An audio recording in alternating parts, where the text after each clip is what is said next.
سيدنا نحمده ونصلي على رسوله الكريم أما بعد قال الله تعالى في كلامه المجيد وفرقانه الحميد أعوذ بالله من الشيطان الرجيم بسم الله الرحمن الرحيم وأنكحوا الأيام منكم صدق اللہ العظیم۔ میرے انتہائی واجب الاحترام ساتھیوں، میں نے پچھلی ویڈیو میں آپ کے سامنے بیوہ و یتیم کے بارے میں کچھ وضاحت کی، تو اسی طرح آج بھی ایک مرتبہ پھر وہی ویڈیو کے بارے میں کچھ باتیں بتاؤں گا۔ جو شخص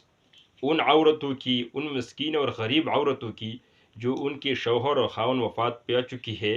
تو ان کے ساتھ نیکی کرنا،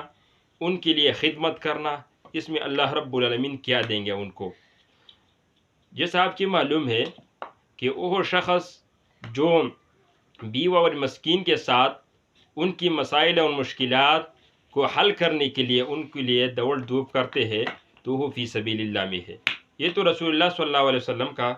حدیث ہے، اور ہم رسول اللہ صلی اللہ علیہ وسلم کی بات پر پوری کی پورا یقین رکھتے ہیں۔ اسی طرح دوڑ دھوپ سے مراد اور خدمت یہ ہے کہ اگر وہ اس پر رضامند ہو تو اس کے ساتھ دوسرا نکاح کرے، یعنی ان کے لیے نکاح کی بندوبست کرے، کیونکہ وہ بھی اس بندھن میں بند ہو جائے اور اپنے لیے مستقل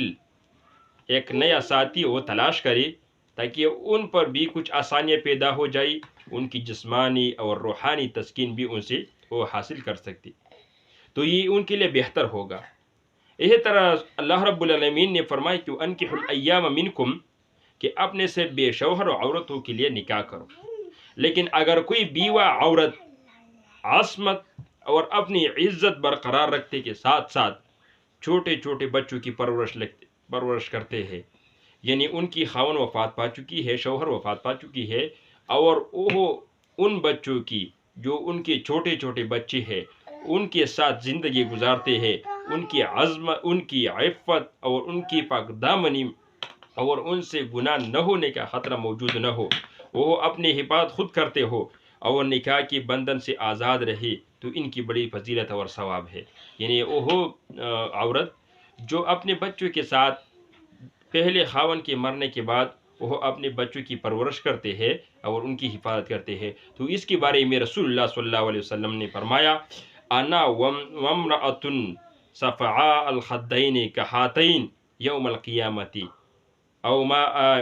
یزید بالوسطى والسبابہ المرأة امیت من زوجها ذات منصب وجمال حسبت نفسها على یتاماها حتی بانوا او ماتوا۔ میں رسول اللہ صلی اللہ علیہ وسلم نے فرمایا، میں اور وہ شریف اور حسن اور جمال اور عزت والی بیوہ عورت جو شوہر کے انتقال کے بعد اپنے یتیم بچوں کی خاطر اپنے نفس کو نکاح سے روک رہی ہے اور محنت اور مشقت اٹھانے کے باوجود اس کی رنگت کالی ہوگی، تو قیامت کے دن مرتبے اور درجے میں ان دونوں انگلی کی طرح قریب ہوں گے۔ جو حدیث کے راوی ہے وہ سبابہ اور وسطیٰ کی انگلی سے اشارہ کرتے ہیں کہ اسی طرح، یعنی جو عورت اپنے بچوں کی خاطر اپنے شوہر کی وفات کے بعد دوسری شوہر اور دوسری نکاح نہیں کرتی اور اپنے بچوں کے ساتھ زندگی گزارتی ہے اور ان کے رنگ جو کالے ہو جاتی ہیں، مراد سے یہ ہے کہ وہ بوڑھی ہو جاتی ہے، تو رسول اللہ صلی اللہ علیہ وسلم نے فرمایا کہ میں اور یتیم، یہ میں اور اس عورت جنت میں ایسا ہو۔ تو دیکھیں، ایسا ہونے سے مراد یہ ہے کہ میرے ساتھ وہ جنت میں جائیں گے، اللہ رب العالمین ان کو وہ مقام عطا کرتے ہیں۔ تو لہٰذا جتنا درجہ ہم بھی بیان کریں، عرض یہ کہ بیوہ کو قرآن اور اسلام نے بہترین مقام عطا کیا ہے، اور اسی طرح بوجہ اللہ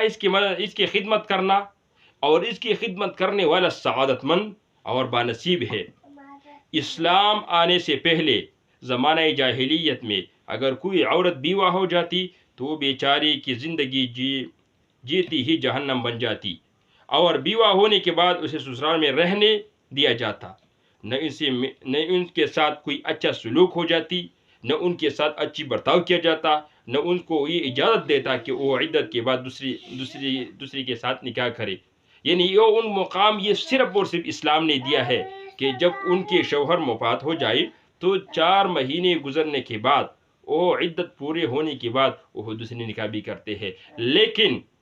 وہ عورت جو اپنے بچوں کی خاطر وہ زندگی گزارتے ہیں، اور زندگی وہ مسلسل ان تکالیف میں، مشکلات میں، مصیبتوں میں اپنے بچوں کے ساتھ وہ زندگی گزارتے ہیں، تو اسلام نے کہا ایسا بیوہ رسول اللہ صلی اللہ علیہ وسلم کے حکم کے مطابق اور حدیث کے مطابق وہ جنت میں ہوگا، اور ان کے لیے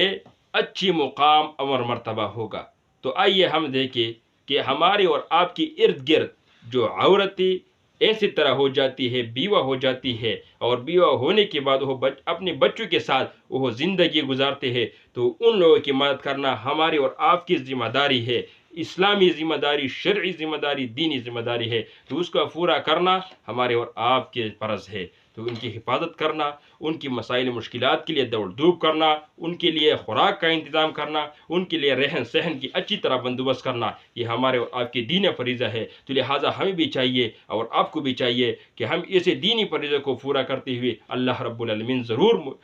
مجھے اور آپ کو بھی جنت میں ایسا اعلیٰ مقام عطا کرے گا۔ انشاءاللہ اگلی ویڈیو میں پھر یہ تیموں اور ایسی طرح لوگوں کی بات میں انشاءاللہ میں آپ کے سامنے رکھوں گا، تاکہ میں اور آپ کے جو دل ہے وہ سنگ دل ہونے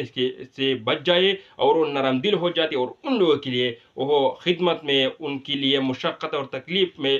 ان کے ساتھ وہ ساتھ رہے۔ انشاءاللہ نیکسٹ ویڈیو میں ایک مرتبہ پھر میں آپ کے سامنے مخاطب ہو جاؤں گا، تب تک کے لیے اجازت ہو، السلام۔